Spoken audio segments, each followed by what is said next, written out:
हैं, बच्चे को देख रहे हैं, क्या बीमारी है इसमें? इस बच्चे को टोसिस कहते हैं। बेसिकली ये बच्चा अपनी मर्जी से आँख को पूरा नहीं खोल सकता है। अगर इसको हम किसी अच्छे ऑप्थेल्मोलॉजिस्ट के पास ले जाएं और प्रॉपर इवेल्युएट करा करके इसका इलाज कराएं, तो फिर ये ऐसी नहीं कि लाइलाज बीमारी है, इसका इलाज संभव है। तो ऐसे ही केसेस को हम स्क्रीन करते हैं। अब इसको जैसे हम फॉलो अप करेंगे और इसको गाइड करेंगे, प्रॉपर डॉक्टर के पास तो पहुँचा करके इसका इलाज कराएंगे। यही हमारा उद्देश्य है। अभी जैसे किसी बच्चे के दिल में छेद होता है तो हम उसको फॉलो अप करते हैं। किसी बच्चे को पता चला कि बहुत ज़्यादा कुपोषित है तो हम यदि इस जो बीमारी आप बता रहे हैं इसमें इलाज में जो पैसा लगता है और माँ बाप के पास यदि पैसा इतना नहीं है तो कैसे इलाज हो पाएगा? एक तो मैंने बताया कि हम सरकारी संस्थाओं का ज़्यादा मदद लेते हैं, क्योंकि वहाँ हमारी जान पहचान के डॉक्टर्स हैं, तो उनसे थोड़ा बोल देते हैं कि आप अपने स्तर से देख लें। अगर उसके पास सरकारी संस्था में भी इलाज कराने का पैसा नहीं है तो हमारी संस्था अपने पास से फाइनेंशियल सपोर्ट ऐसे लोगों को करती है। Okay, thank you.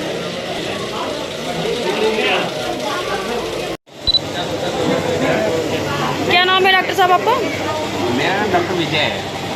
आज यहाँ पे कैंप लगाया गया है, क्या उद्देश्य है और क्या कुछ कहना चाहेंगे? क्योंकि यहाँ जो अभी हम बोर्ड पे देख रहे हैं, जो सरकारी जो संस्था होती है उसके द्वारा यहाँ पे कैंप लगाया गया है, क्या इसका उद्देश्य है? ये अवलंब फाउंडेशन नाम की हमारी बेसिकली एक गैर सरकारी संस्था है और मैं बच्चों का डॉक्टर हूँ, तो इसलिए मैं बच्चों के शिक्षा और स्वास्थ्य के लिए ये संस्था चलाता हूँ। तो इस संस्था के तहत हम लोग बच्चों के लिए जगह जगह रूरल एरियाज़ में कैंप्स लगाते हैं। इसके अलावा हमारे फाउंडेशन के और बहुत सारे प्रोग्राम्स हैं जिसके तहत हम लोग बच्चों को शिक्षा और स्वास्थ्य की सुविधाएं प्रदान करते हैं। ज़्यादा जानकारी के लिए आप हमारी वेबसाइट को विजिट कर सकते हैं। ये अवलंब जो फाउंडेशन है, ये कब इसकी जो है, इसका जो संस्थापक है वो कौन है और कब जो है? संस्थापक मैं स्वयं हूँ। अच्छा। है ना, मेरा परिचय बेसिकली जो है, मैं स्वयं इस संस्था का संस्थापक हूँ। मैंने मेडिकल कॉलेज से MBBS करने के बाद MD की डिग्री प्राप्त की। फिर PGI से मैंने न्यूनेटोलॉजी में सुपर स्पेशलिटी का कोर्स किया। फिर मैं एम्स में असिस्टेंट प्रोफेसर के तौर पर गया। मेरे सामने दो रास्ते थे, या तो मैं वहीं पर कंटिन्यू करता या मेरे मन के अंदर ये इच्छा थी मैं यानी कि गाँव क्षेत्र को सुविधाएँ दूँगा, इसलिए मैं वो छोड़ करके वापस लखनऊ आया। और अगस्त 2019 में मैंने जॉब छोड़ी। 2020 में मैंने इस संस्था का निर्माण किया और इसके तहत फिर हमने कार्यक्रम स्टार्ट किया। तो हमारा पहला कार्यक्रम अवलंब नाम से ही है। उस अवलंब के तहत हम बेसिकली बच्चों को शिक्षा और स्वास्थ्य की सुविधा देते हैं। कितने वर्षों से चला रहे हैं? ये बताए ना, 2020 में रजिस्ट्रेशन कराया है, अगस्त 2020, तो अब 4 साल इसके पूरे होने वाले हैं। किस प्रकार की दवाई, और जो 0 से बता रहे हैं कि 16 वर्ष तक बच्चे की दवाई जो इलाज करते हैं, किस प्रकार की बीमारी में ज़्यादा? बेसिकली क्या है कि हमारा जो उद्देश्य है गाँव में कैंप करने का, उसका मेन पर्पज ये है कि हम यहाँ पर आ करके बच्चों को स्क्रीन कर सकें।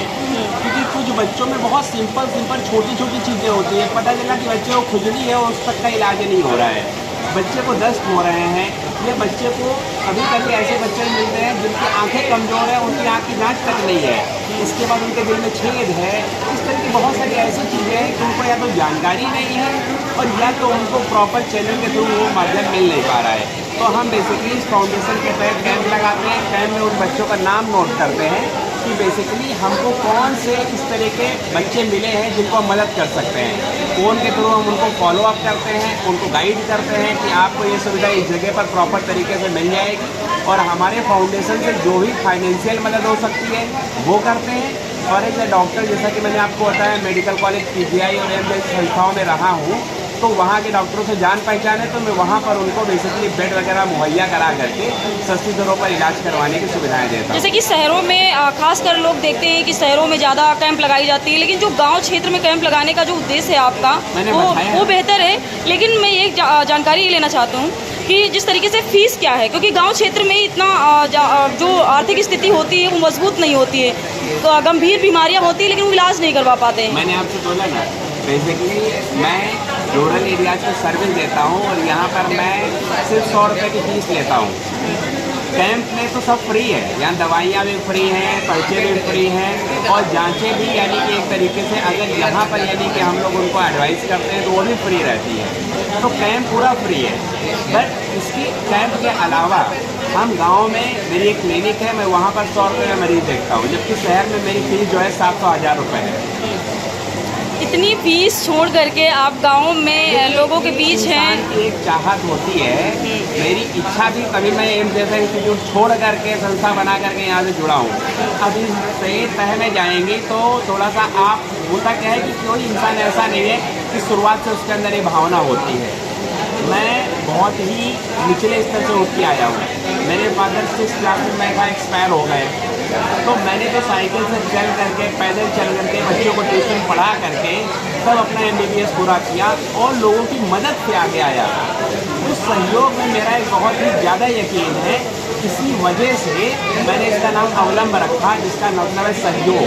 कि आज अगर मेरी सहयोग किसी ने किया था, मैं कुछ बन पाया, तो हम अगर किसी का सहयोग करेंगे मैं भी कोई कुछ यहाँ पे आज जो ग्राम पंचायत गौरा है, यहाँ पर किसके सहयोग से पहुँचे और क्या कुछ प्लानिंग थी यहाँ पे कैंप लगाने की? ये हमारी संस्था के एक सदस्य हैं उमाशंकर वर्मा जी, है ना, तो उनके सहयोग के माध्यम से उन्होंने यहाँ के जो प्रधान जी उनसे कांटेक्ट किया और उनके माध्यम से फिर हमने यहाँ पर एक कैंप लगाया। अभी किन ऊंचाइयों तक ये संस्था को बढ़ाना चाहते हैं, क्या है लक्ष्य? देखिए, हमारा जो मूल लक्ष्य है, अगर एक लाइन में कहें तो सिर्फ एक ही लक्ष्य है कि किसी भी बच्चे को शिक्षा और स्वास्थ्य की सुविधा मिलनी ही चाहिए और हमारे फाउंडेशन का उद्देश्य ही यही है। अगर कोई भी बच्चा हमारे पास आता है तो पैसा एक किनारे है, उसकी मदद हमारा पहला ध्येय है। इसके तहत हमने बहुत से लोगों की मदद की है और एक ही उद्देश्य है कि बच्चे अगर हैं तो उनको शिक्षा और स्वास्थ्य की सुविधा किसी भी कीमत पर मिलनी चाहिए। यहाँ पे स्वास्थ्य से संबंधित यहाँ पे आप इलाज कर रहे हैं, लेकिन शिक्षा को कैसे? शिक्षा के लिए हम लोग प्रोत्साहन कार्यक्रम करते हैं। अच्छा, हमारे फाउंडेशन के टोटल मतलब ये जो संस्था आपकी है ये इसमें स्वास्थ्य और शिक्षा वो दोनों पे काम कर रहे हैं? हम लोग बच्चों के शिक्षा, स्वास्थ्य और पर्यावरण इस पे भी काम करते हैं, लेकिन सब अलग अलग प्रोग्राम है। जैसे जिस प्रोग्राम के तहत ये कार्यक्रम हो रहा है उसका नाम निःशुल्क स्वास्थ्य शिविर कार्यक्रम। अभी तक कितने मरीज आपने यहाँ पे देखे? मेरे हर कैंप में लगभग 100 से 125 मरीज होते हैं।